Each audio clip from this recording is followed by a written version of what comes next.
안녕하십니까, 김일학 교수입니다. 오늘 말씀은 무너져 부서진 마음이라는 주제를 가지고 말씀을 나눠보려고 합니다. 하나님의 손길 무너져 부서진 마음이라는 주제를 가지고 말씀을 나눠보도록 하겠습니다. 우리가 세상을 살다 보면은 정말 아무것도 풀리지 않는 순간들을 많이 경험하죠. 기도를 해도 기도 응답이 되는 것 같지 않고, 노력을 해도 별로 결실도 없는 것 같고, 기다려도 응답이 없고, 도무지 열리지 않는 문 앞에 오랫동안 서서 한숨 짓는 그런 시간에 직면한 경우가 참 많이 있죠. 마치 사방이 동서남북이 꽉 막힌 골방에 갇힌 듯한 답답한 기분이 바로 그런 심정과 똑같은 경우일 것입니다. 여러분들은 요즘 생활에 그런 열리지 않는 문 안에 갇힌 듯한 그런 느낌을 바라본 적이 없는지 궁금합니다. 오늘 이 방송에서 나누게 될 말씀은 그런 흔히 우리가 경험할 수 있는 절박함 속에서 우리가 문제 해결을 어떻게 받아들여야 할 것인가에 대한 그런 고민을 잠시 해보려고 하는 것입니다. 하나님은 오늘 이 말씀을 통해서 우리에게 답답하고 그런 절박한 그런 막힌 문에서 자유로운 그런 해결책을 제시해 줄 것으로 소망합니다. 이는 우리들에게 단순한 위로가 아니라 실제적인 삶의 변화를 가져오는 그런 결과가 될 것입니다. 이런 힘들고 어려운 문제 직면했을 때에 우리는 단순히 기도로서 해결하려는 경향이 참 많죠. 그러나 하나님은 이미 말씀으로 이 어려운 문제에 대한 해결책을 우리에게 던져주셨습니다. 우리에게는 동서남북이 다 닫힌 그런 꽉 막힌 문처럼 보이지만 하나님이 이미 우리를 위해서 닫힌 문 가운데 열어두신 문이 있다고 분명히 성경 말씀을 통해서 말씀을 하고 있습니다. 물론 기도도 중요하죠. 그러나 하나님 말씀에 대한 이해를 제대로 하지 못하면 하나님의 뜻을 착각하고 오해하게 된다는 점을 우리가 깨달아야 되겠습니다. 하나님은 언제나 말씀을 통해서 약속하시고 응답을 하시고 해결책을 제시하고 계십니다. 그 말씀을 믿고 순종하는 사람에게 하나님이 응답하신다는 이야기죠. 그래서 오늘 말씀을 통해서 여러분들이 깨닫는 시간이 되었으면 하는 그런 바람입니다.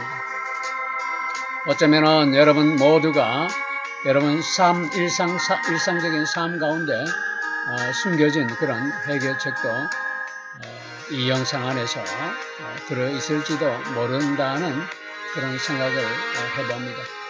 그래서 여러분들이 영상을 끝까지 시청해 주시기 바랍니다. 그리고 오늘 함께 나눌 말씀들이 여러분의 삶에는 별로 큰 의미가 없을 수도 있고 또 큰 의미를 지닐 수도 있겠죠. 그러나 어쨌든 이 말씀을 통해서 여러분들이 강한 울림을 갖게 되기를 소망합니다. 더 나아가서 이 말씀이 누군가에게 꼭 필요한 그런 응답이 될 수 있도록 여러분들이 이 복음사에게 동참하는 심령으로 좋아요, 구독을 눌러주시면은 이 복음 말씀이 더 멀리, 더 깊이 전달되어지는데 많은 도움이 된다는 그런 말씀을 드립니다. 우리 인간의 그 계획이 허물어지고 부서지고 무너지고 절망적인 상황에 처하게 되면 대부분은 좌절감을 갖고 실패했다는 그런 느낌을 갖게 되죠. 그러나 하나님은 우리가 느끼는 절망감과 좌절감 그 자리에 새로운 그런 시작을 하는 그런 기회로 삼으신다는 점을 말씀드립니다. 하나님의 손은 우리가 깨어질 때에 깨어진 우리의 마음을 절대로 외면하지 않는다라고 시편에서 여러 번 반복해서 말씀하고 계십니다.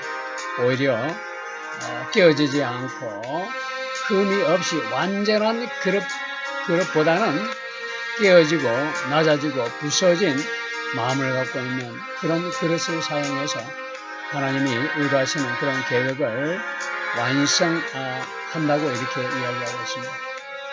바로 이것이 성경이 보여주는 분명한 영적인 법칙이기도 합니다. 성경이 보여주는 분명한 영적 법칙은 특별한 것이 아니라 말씀 속에 그냥 잠잠히 스며들어 있는 것입니다.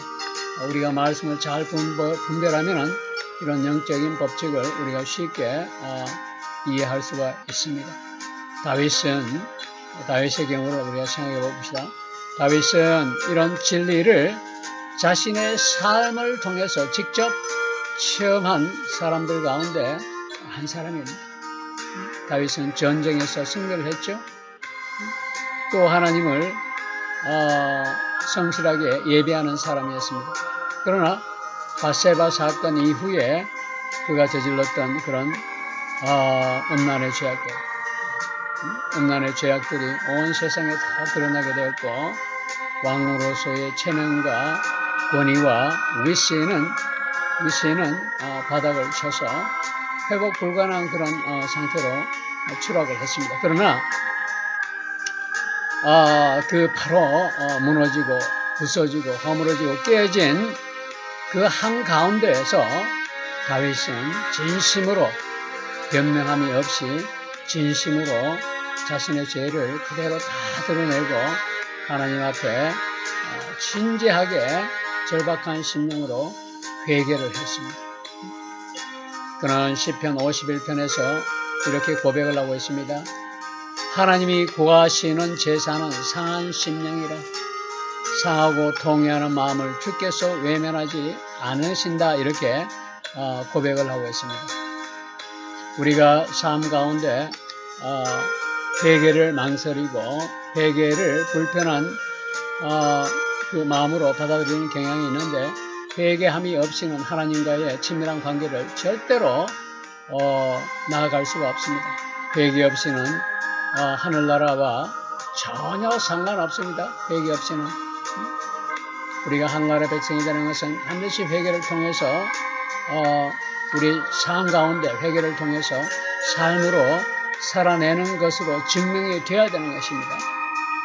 회개 없이는 절대로 우리가 하나님 앞에 나아갈 수가 없다는 사실을 다윗의 경우를 통해서도 우리가 깨달아야 됩니다. 다윗은 이런 고통 가운데서 굉장히 중요한 사실을 놓치지 않았습니다.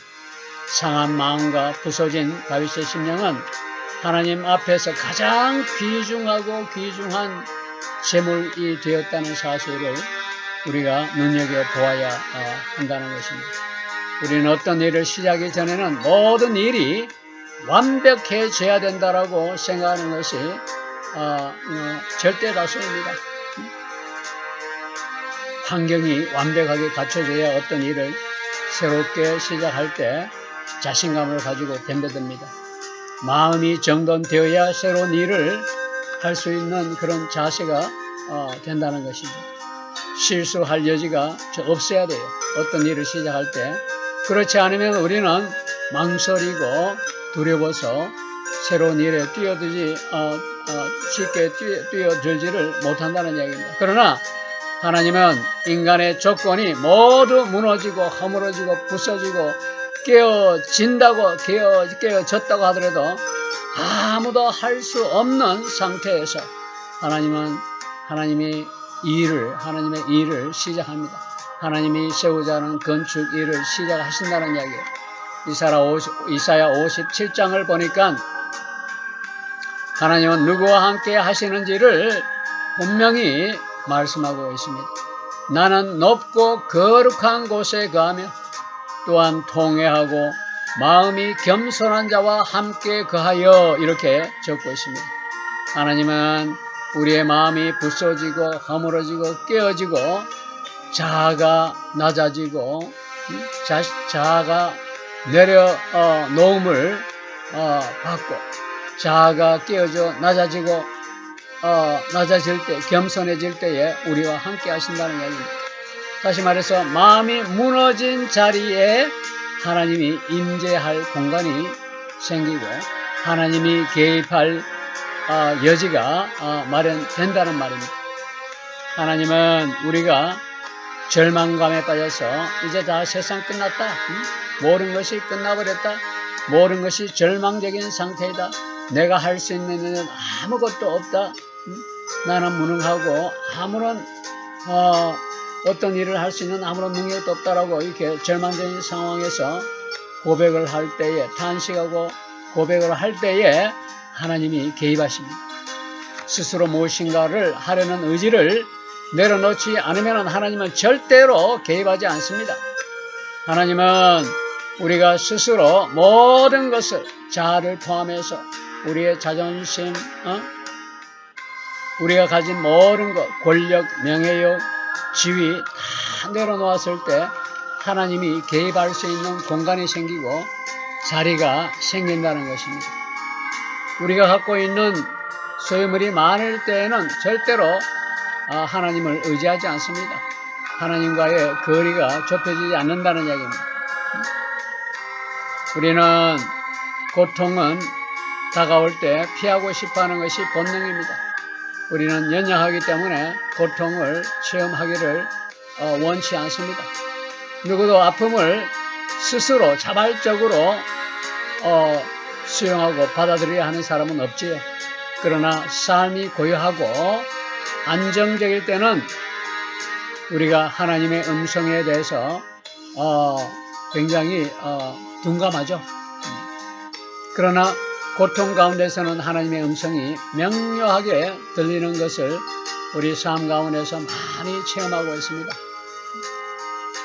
하나님의 음성은 우리의 삶이 부서지고 허물어지고 깨어져서 낮아지는 그 순간에, 더 이상 나아갈 곳이 없는 그 순간에 우리에게 아주 세미한 음성으로 아주 명료하게 들려지는 것입니다.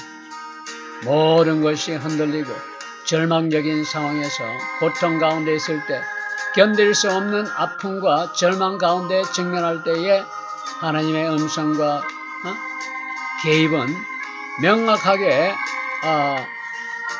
자리를 잡고 개입하게 된다는 이야기입니다. 성경 속의 인물도 우리가 마찬가지입니다. 엘리야의 경우를 우리가 되새겨 봅시다. 엘리야는 갈멜산 위에서 불을 내렸습니다. 바알 선지자를 물리치고 이기고도 이세벨의 위협 앞에서는 두려워서 광야로 도망갔습니다. 그리고 도망가다 보니까 갈 곳이 없어졌을 때에 로뎀 나무 아래에서 쓰러져 하나님한테 탄식을 합니다. 이제 저는 죽고 싶습니다. 나를 죽여주세요. 이렇게 탄식을 합니다. 인간적으로 볼 때에 두렵고 영적으로는 다 소진되고 탈진에 지쳐버린 엘리야에게 하나님은 거대한 소리로 다가온 것이 아니라 잠잠하고 세미한 음성으로 말씀하셨어요.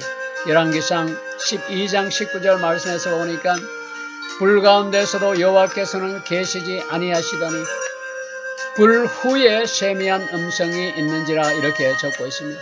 엘리야는 그 세미한 하나님의 음성을 통해서 용기를 얻고 회복하는 역사가 있었습니다. 하나님의 음성은 언제나 우리 가운데 우리 주변에 존재하고 있지만 우리가 들을 수 없는 경우가 너무나 많이 있다는 것입니다. 우리의 삶이 너무나 바쁘고 자존감이 하늘을 찌르듯 하고 만족스러운 삶의 안정감을 통해서 하나님과의 거리를 무감각하게 하는 그런 원인이 되고 있다는 얘기. 그러나 고통을 직면하게 되면은 고요함 속에서 하나님 말씀이 내 삶 가운데로 개입하는 그런 여지가 생기게 됩니다. 요한복음 10장 27절 말씀을 보니까 내 양은 내 음성을 듣고 내 양은 내 음성을 알고 나를 따른다라고 기록하고 있습니다. 중요한 것은 하나님이 우리에게 말씀하시지 않는 것이 아니라 우리가 하나님의 음성에 얼마만큼 준비된 자세로 귀를 기울이고 있느냐 하는 것입니다.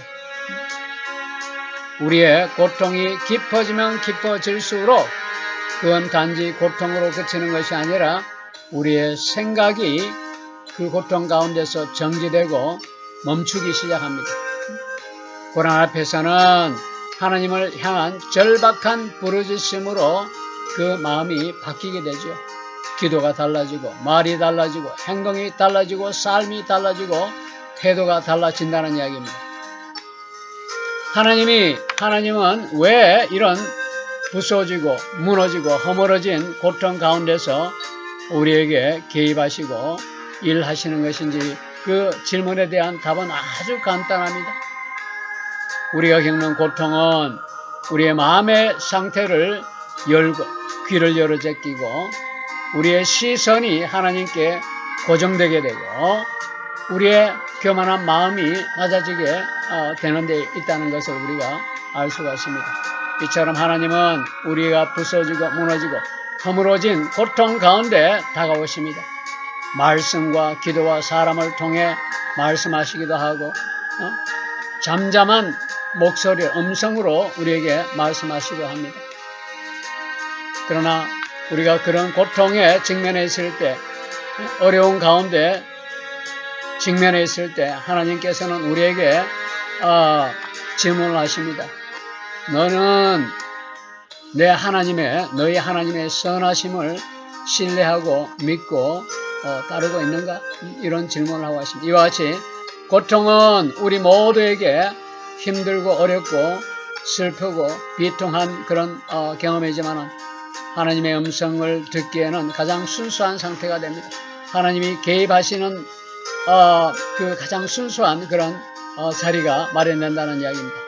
세상이 침묵하고 우리 개인이 갖고 있는 감정이 정지되고 머무는 순간 하나님은 침묵 가운데서 우리의 개입해서 우리 삶 가운데 주인으로서의 역할을 담당하신다는 그런 말씀이 되겠습니다.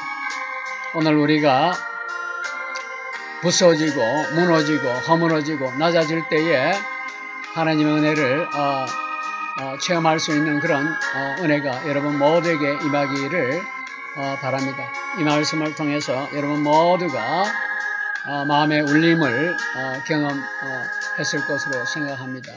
이 말씀을 통해서 여러분 주변에 있는 사랑하는 사람들과도 말씀을 공유하고 이 복음 사역에 일원이 되어 주시기를 다시 한번 부탁드립니다. 오늘 말씀 여기서 마치고 다음 시간에 더 은혜로운 말씀으로 여러분들과 함께 하겠습니다. 감사합니다.